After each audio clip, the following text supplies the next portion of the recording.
Bookish Babes, and welcome to my book nook.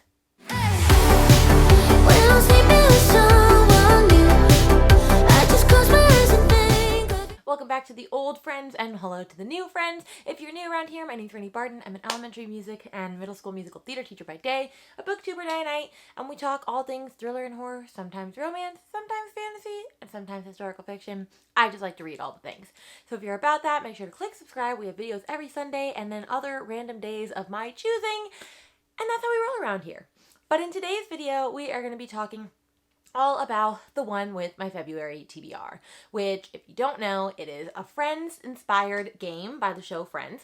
And so if you want to see like all the rules and how the entire game works, I've linked the first video down below. I started it in January of 2022. It's currently February, so we're on the second round. I know I haven't posted my wrap-up yet from January, so you might hear some things in there that like are a little confusing, but that video is going to be coming out on Wednesday, so don't worry about that. But for now, we're just going to go with February's TBR. So I'm going to segue over to where I explain one or two things that have changed since the game started, because I did notice one or two things that I needed to fix. And then we're going to go through it and go through our roles and our prompts and all of the things. So this is what I'm reading in February. Okay, friends, we're going to ignore like the hair and love the tie-dye shirt because we just expect me to look like a hot mess sometimes on this channel. Plus the intro and the outro look cute, so we're going to go with it. Okay, I want to break down a couple of things that I not am changing, but have fixed, because let's just throw it out there. I'm not a math whiz, not a science whiz, not like a logical, like, sensical type of person. And so I actually, after filming my January TBR, went, oh, like, this doesn't work, and this doesn't work. And then someone recognized both of those things and did it in a comment very politely. And so I'm glad that you pointed it out, because I already knew. Like, for example, how would I ever roll a 1 through a 9 if I'm rolling 2 dice? I wouldn't. Hence, I got rid of 1 through 9. So now, instead of 1 through 9, it starts at 10 and it goes up to 49. So I made them 4s instead. Super simple fix. And then the other thing I just wanted to clarify is I'm keeping a journal listing each time that I roll specific things. Every time I hit 3 of... Although I said 3, although I might change it to 5, because otherwise that could be kind of crazy. But I think I'm going to keep it with 3 for now, and we'll see how it goes over the next couple of months. Every time I hit the same category 3 times, I would add, not a roll, I would go to the lightning round and roll my colorful die for that. And so last time, that was because I had had 4 in the literature category. So now if I get 2 more, I get to 6, I would have to do it again. Then I also had decided that instead of doing it for 3 as well, because I was starting to get the same color a lot, I was doing 5 for colors, I would have to do lightning round. So anytime it's always lightning round, and that doesn't always mean an extra roll, or an extra thing. So sometimes that means an extra spin, sometimes that just means phone a friend and ask for a phone, or a friend rec, sometimes it's a Goodreads challenge, so it's not necessarily a crazy prompt, it just depends. You know. So anyway, now that we've, like, solidified the errors in my friend's game, let's go to February's TBR. And I'm just going to say, I have a lot of books that I have to read this month, like, through various things. And so I'm hoping and praying that some of these roles can be used for the books that I already have on my TBR. But I don't know if the gods are going to play that way in my favor or not. We will see. And I might also, as well, go and say that if you've seen my January wrap-up, or if this came out first, I don't know which came first. Either way, you might know or might not know, I have to add an extra roll anyway, because I didn't finish the books.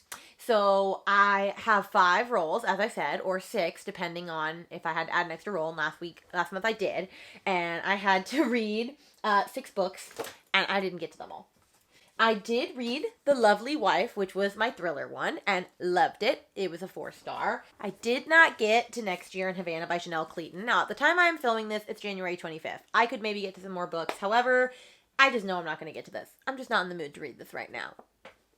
For my sci-fi one, I was supposed to read The Echo Wife, and that was the first book that I read of the year. It was a 4-star. Great. Read it. Loved it. I also had to read The Pisces, but I'm going to say that I read it because I think I can squeeze this in within the next 5 days. It's only like 200 pages. Let me see. Oh my gosh. 270. Okay, I lied. It's almost 300. I don't know. It doesn't matter. I have to do another roll anyway, but let's just say that I read this. I also read Daisy Jones. I'm not entirely sure where I put it at the moment, but I read Daisy Jones in the 6. I did read that. Loved it, loved it, loved it. It was fantastic. Currently 56% of the way through Ghost Bride by Yongtze Chu, which was my other one, and I am going to finish that for sure. And so I really, if I count Pisces, only didn't read one, which is actually pretty impressive because I read a lot of books in January. But alas, I didn't reach my goal, so we're already at 6. Pray for me. I've got my rusty trusty bag with my dice, my prompts, everything. And so let's just roll the dice, shall we? All right, so we got 16, which I found. It is a green one, and it is under ancient history, which is romance. I didn't get a romance one last time, so I'm super stoked for this. So let's read a green prompt and see what we have to do with romance. Okay, y'all. I picked a green. And it was fabulous. It's free choice! I get to pick a romance free of choice! And I already know what I'm picking. So I already have to read this book anyway because this is really fun. I met a bookstagrammer through Instagram and found out we both lived in the same town, and she already hosts a book club. So you better believe I went on Sunday when they met for the January book club, and I joined. So now we're doing like a book club every month, and we picked a romance book for February that was also written by a Black author because to combine Black History Month and Valentine's Day all together. And so this prompt works, and it is 7 Days in June by Tia Williams. I am so excited. I've had this on my list for a while, and I'm so thankful that this worked out, that it already is a book that I had to read because I was freaking hard. With this one, it's about Eva Mercy, who's a single mom and best-selling erotica writer who's feeling pressed from all sides. And then Shane Hall is a reclusive, award-winning novelist who, to everyone's surprise, shows up in New York. So it's a second-chance romance. I know that much. When they meet unexpectedly at a literary event, sparks fly, raising not only their buried traumas, but the eyebrows of the Black literati. What no one knows is that 15 years earlier, they spent one crazy, torrid week madly in love. While they may pretend not to know each other, they can't deny their chemistry or the fact that they've secretly been writing to each other in their books throughout the years. And so then over the next 7 days, amidst a summer, they reconnect. But Ava's wary of the man who broke her heart and wants him out of the city so her life can return to normal. But before Shane disappears, she needs a few questions answered. I've heard really great stuff about this. I've heard like nothing but great reviews. I heard one bad review from a booktuber that I do love. But other than that, I've heard nothing but fabulous stuff. I cannot wait to read this. I'm so excited that it was free choice. And then I got to pick a romance. So yeah, I'm going to read 7 Days in June. But let's move on to my next roll of the dice. So technically I got 52, but I don't have 50s. I only go in the 40s, so I flipped it around so it's 25. And that is an orange prompt under It's All Relative, which is sci-fi fantasy. So let's see what we're gonna get. Okay. It's making me start a series. Let's read the first book in a trilogy. Let's see if anything on my TBR that I was gonna read is already happening. And then we'll see. So I had to look this up and make sure that this was actually going to be a trilogy because it's not out currently. And I researched it and it said it's going to be a trilogy. So we're going to go with it. And I'm going to read Crescent City by Sarah J. Maas because I've been wanting to read this and because the second one comes out at the end of February. So then I can just binge read both. And this is a lofty book.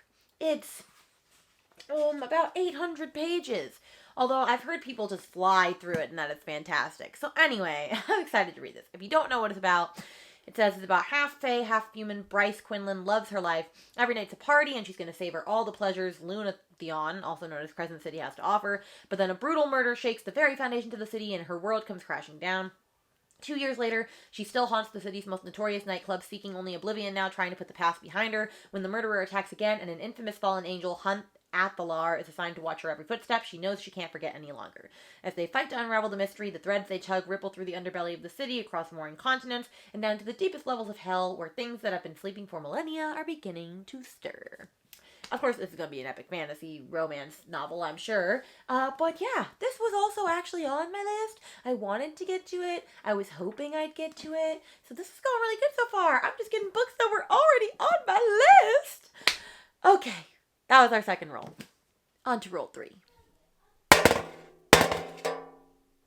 Okay, so 36 is literature, or just historical fiction, or just literature, like literary fiction, and it's 36 is green. So let's get a prompt. Okay, so this one is read a book that's a favorite of a booktuber. And I feel like I might have something for that. So it either has to be historical fiction or literary fiction. So I'm going to take a sec, think about my booktubers and what I know about them, and I'll be back to you. I don't think could have gone better if I had planned it, because it's another book that I was going to have on my TBR, and I looked it up. It said it's a fiction / dark comedy. So we're going to go with it. And it is Bunny by Mona Awad, which is Katie Colson's favorite book. I actually joined her Patreon recently, and she has a book club called The Smut Salon, because The Smut Salon is in this. And actually our first buddy read for February is Bunny, because she said all the bunnies have to read Bunny. So it makes sense. I've heard interesting things about this book. 2 booktubers that I love had it on their top books of the year, and one of them had it as their best book ever. And then other people have said it's just insane and weird and odd. But you know what? I might really dig that. Who knows? Anyway, if you're like, what on earth is this book about? It's about a scholarship student who prefers the company of her dark imagination to that of most people. Samantha Heather Mackey is utterly repelled by the rest of her graduate fiction writing cohort at New England's elite Warren University. A cliche of unbearably saccharine yet sinister rich girls who call each other Bunny and seem to move and speak as one. But everything changes when she receives an invitation to the Bunny's fabled smut salon and finds herself inexplicably drawn to their front door, ditching her only friend Ava in the process. As she plunges deeper and deeper into the Bunny's world and begins to take part in their monstrous experiments, the edges of reality begin to blur. Soon her friendships with Ava and the Bunnies will be brought into deadly collision. Anyway, I'm stoked. I can't wait to read this. Seriously excited. I'm glad it's a booktuber's favorite and that it all worked out. I'm having... The gods are blessing me, fam. Maybe it's because, like, January was rough with the selection. You know? Okay, on to roll 4. I got 25 again, and I'm not doing anything for numbers. I just decided that's too many things to track. But I got 25 again, which means it's All Relative, which is another sci-fi fantasy, and it's orange, so let's see. Got read a book with a bear in it. However, like, I don't have a sci-fi fantasy book with a bear in it, I don't think this does. Does this have a bear in it? Because that would be, like, freaking weird. You know what? I don't have time to figure out. So, we're just gonna go with a different prompt. Read a book with non-human characters. Can totally do that in a sci-fi fantasy, so I'll be back with this. Okay, so I keep forgetting that I have, like, a bunch of YA, and I didn't put YA as its own category. Like, I've categorized my YA by, like, the category that it's in. And so I figured I'll read a YA for this, because my mom's been asking me to read this for, like, over a year. And it's Cinder by Marissa Ryer, because I have the entire Cinder series. This has non-human characters, because the main character is a cyborg. There you go. So this is kind of like a retelling / change of character in, like, Cinderella. And so it's about 16-year-old Cinder, a gifted mechanic, is a cyborg. She's a second-class citizen with a mysterious past, is reviled by her stepmother, but when her life becomes intertwined with the handsome Prince Kai's, she suddenly finds herself at the center of an intergalactic struggle and a forbidden attraction. Caught between duty and freedom, loyalty and betrayal, she must uncover secrets about her past in order to protect her world's future, because there's something unusual about Cinder, something that others would kill for. So anyway, I'm excited to read this. I've been wanting to read it for a while, and now I have the perfect time to, because I need to read a book with non-human characters. So, Mom, there you go. We're going to read book 1 of one of your favorite series. You dig? You dig. Okay, roll 5. We got 64, which we decided is 46, because I don't have a 64, and that is an orange one under ancient history, another romance, so let's get an orange prompt. For romance, we got read a book you could finish in a day. So essentially, I have to read the book in a day. Alright, let's decide which romance I'm going to read in a day. So I picked one that's already on my TBR, because I totally would binge this in a day, and I probably am going to, because I'm also in a group of friends on Instagram that all made a group because we all wanted to read this book because it just came out, and so I figure I could binge this in a day. And that's Reminders of Him by Colleen Hoover, the brand new Colleen Hoover. I'm super excited to read this. Look at this beautiful cover, glossy, all the things. So anyway, This one is about after serving 5 years in prison for a tragic mistake, Kenna Rowan returns to the town where it all went wrong, hoping to reunite with her 4-year-old daughter, but the bridges she burned are proving impossible to rebuild. Everyone in her daughter's life is determined to shut Kenna out no matter how hard she works to prove herself. The only person that hasn't closed the door on her completely is Ledger Ward, a local bar owner and one of the few remaining links to Kenna's daughter. But if anyone were to discover how he's slowly becoming an important part of her life, both would risk losing the trust of everyone important to them. The two form a connection despite the pressure surrounding them, but as their romance grows, so does the risk. Kenna must find a way to absolve the mistakes of her past in order to build a future out of hope and healing.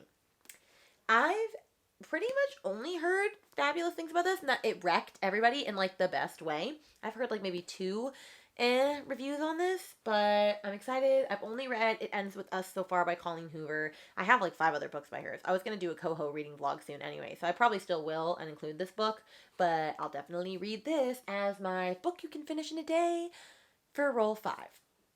And then we're going to roll to my extra roll from last month.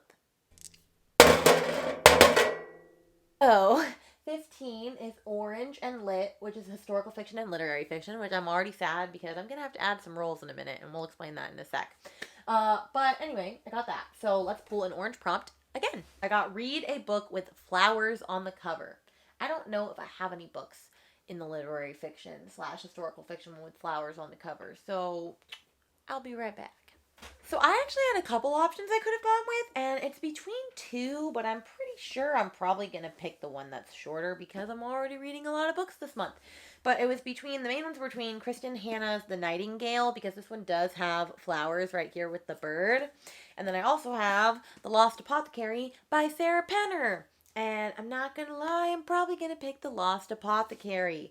As much as I want to read Kristen Hanna, I also don't want to add another almost 600-page book into my life. So, sorry, Kristen. We're going to go with The Lost Apothecary for this one. And so this one is about hidden in the depths of 18th century London, a secret apothecary shop caters to an unusual kind of clientele. Women across the city whisper of a mysterious figure named Nella who sells well-disguised poisons to use against the oppressive men in their lives. Nella's dark world is no place for her newest patron, a precocious 12-year-old girl named Eliza Fanning, but their unexpected bond sparks a string of consequences that echoes through the centuries. 200 years later, aspiring historian Caroline Parswell discovers an aged apothecary vial in the River Thames. As she's newly grappling with the searing betrayal of her husband's infidelity, a curious research project is exactly the distraction she needs. But when she discovers a link between the vial and London's long unsolved apothecary murders, her appended present soon collides with an explosive history, binding her fate to Nella's and Eliza's in a stunning twist that transcends the barrier of time.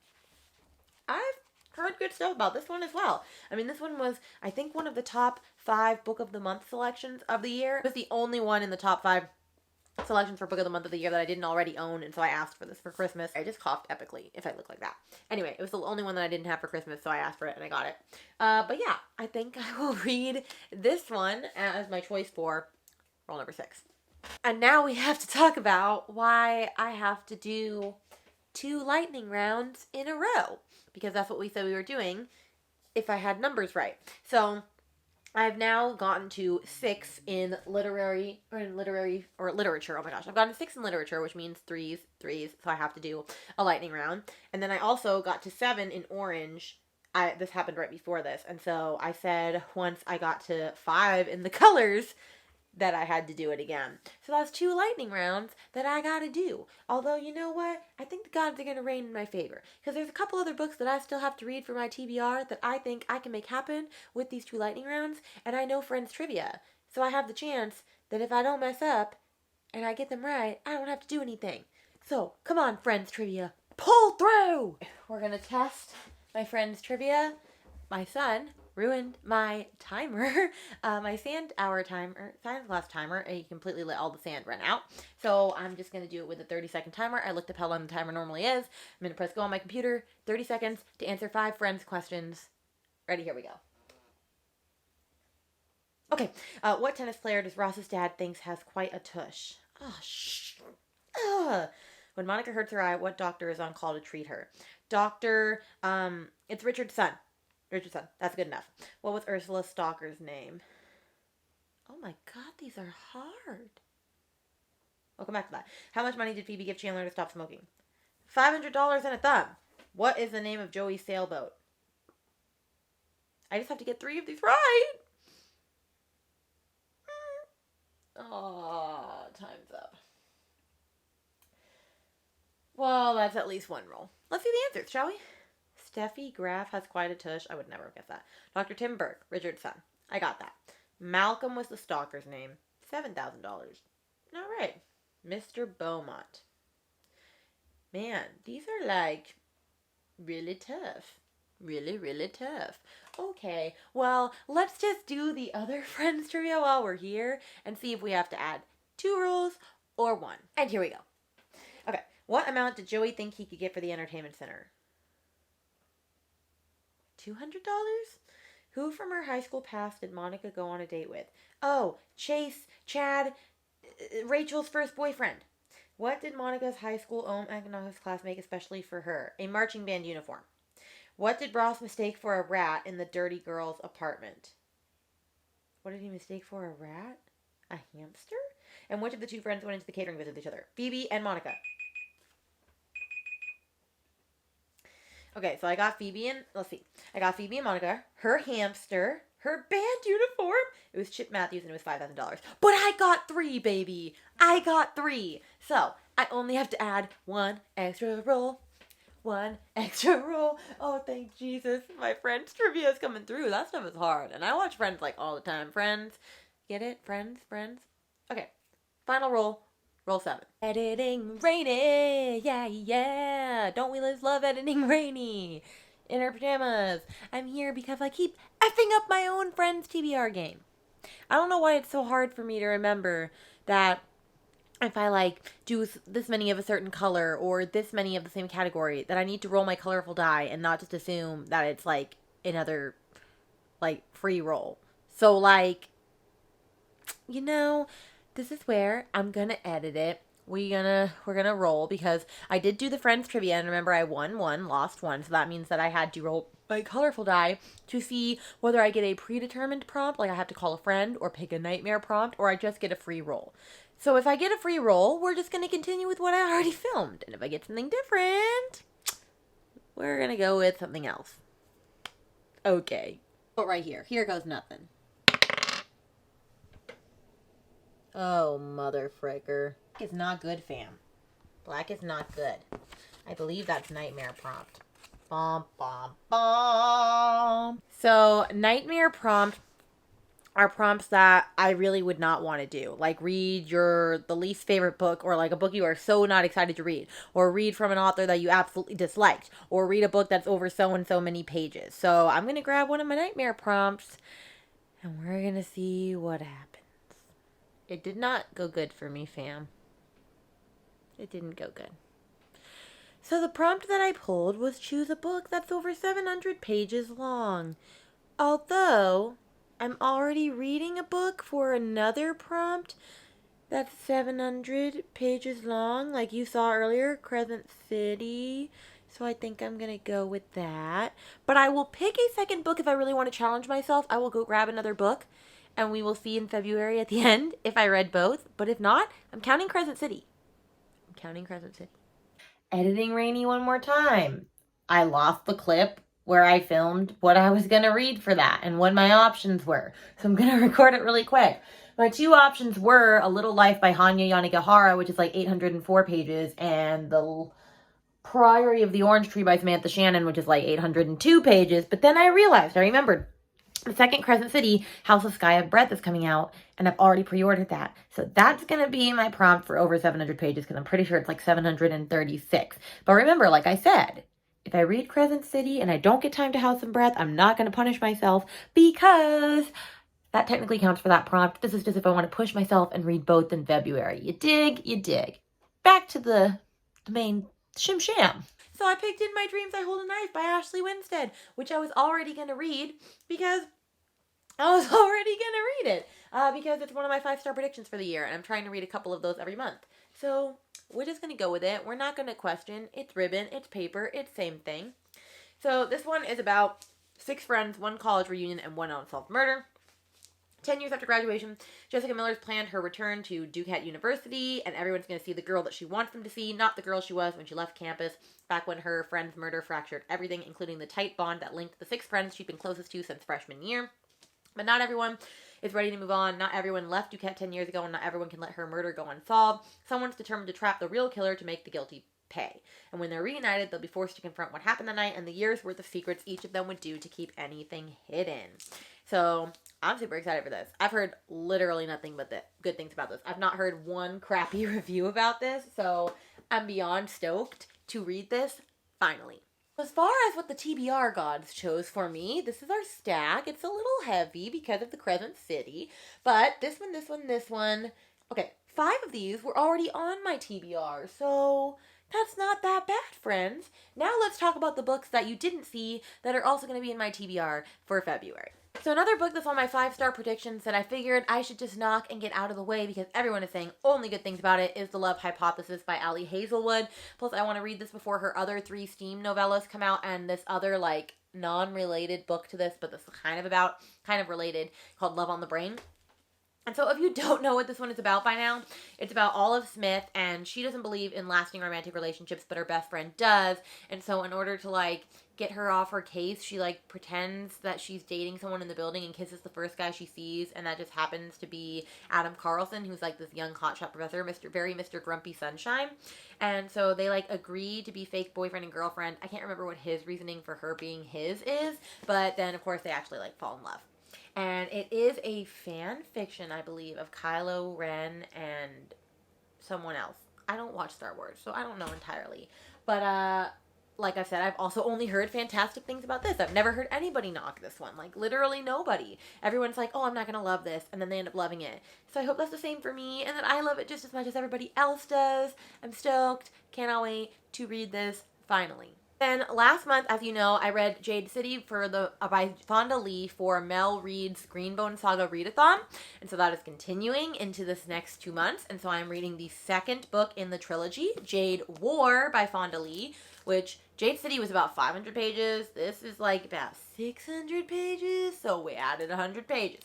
But I absolutely loved Jade City. I classified it as one of my favorites. Definitely probably will be of the year, but it's also probably going to be of ever. I loved it so much. And so I'm so excited to just continue to pick up where we left off and actually finish a trilogy for once because we're reading Jade Legacy in March and then I'll have read the whole trilogy.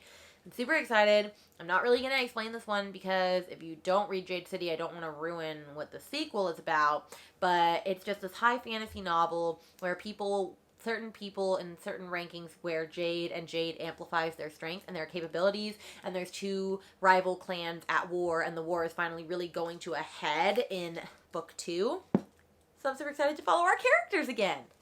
And for Kayla, Books with Lala's book club for February, which I'm actually really excited about this because I've been wanting to read this for a while because I've also heard fantastic things about this, we are reading Razorblade Tears by S.A. Cosby. So super excited to read this. What I know is that it's about 2 dads who their sons are married to each other and they don't appreciate it. Like, they're not homophobic, but they just don't care about that lifestyle. Like, they don't agree with it. But then their 2 kids are murdered in some sort of way. I don't remember exactly how. I believe it's a drive-by shooting or something. And so basically, both of the dads are ex-convicts and they band together to get revenge on the people that killed their sons. And everybody says that they weren't expecting this to be good and that it was phenomenal. Also, I thought this was a girl the whole time. I don't know why I thought that, but it is this guy right here. I'm excited for you, S.A. Cosby. I've heard this is some good stuff. So let's get down to it and have some tears with razor blades. A book that I don't actually have a physical copy of, that I have a digital copy of, that I will link up here, that I'm super excited to read in February, is Fool Me Once by Ashley Winstead. It comes out in April. However, since I'm reading In My Dreams to Hold a Knife, I figured I would read this one as well because I have an ARC copy, a digital ARC copy, thanks to NetGalley, and I'm going to do a vlog about it. And so Fool Me Once is her romance novel, and I don't have the synopsis in front of me, so I'm not going to tell you what it's about, but her first book was a thriller, she wrote a romance, and she's also releasing a domestic thriller in August, which I cannot wait for. I hope I get a early copy of that as well, but I'm going to be reading her digital copy of Fool Me Once this month as well. And we have for Gabby, from Gabby Reads, her Book Troop Club selection, which I still haven't gotten my hands on yet. I'm trying to rent it from the library because I didn't really feel like buying it because I don't really want to own this book because I have a feeling I'm not going to really love it. I didn't like the January one. It's a backlist book called These Silent Woods, and I honestly don't know a lot about that one either. I'm pretty sure that it's about a family that lives in the woods, and like only a couple of people know that they live up there and like bring them food and things, and then one day like the people that bring them food and stuff don't show up, and so like they're like, well crap, what are we gonna do for food or something like that. I think that's the synopsis I heard. I don't really have much hope going into this one, I'm not gonna lie, but I'm trying to read the books and be part of it because I DNF'd the last book for January. I don't want to DNF the book for February, so that's where we lie. And the last 2, maybe 3 books that I have on this list, we're just gonna go with it. So I don't know if I'm gonna read this second book because I didn't even read the first book in January. I'm supposed to read the second book in February, but I don't know because I'm not really loving the first book. I was trying to do, Erin from Booked and Busy's Busy Bee group, and so she read the first book in the Dream Blood duology by N.K. Jemisin called The Killing Moon. And I'm reading it right now.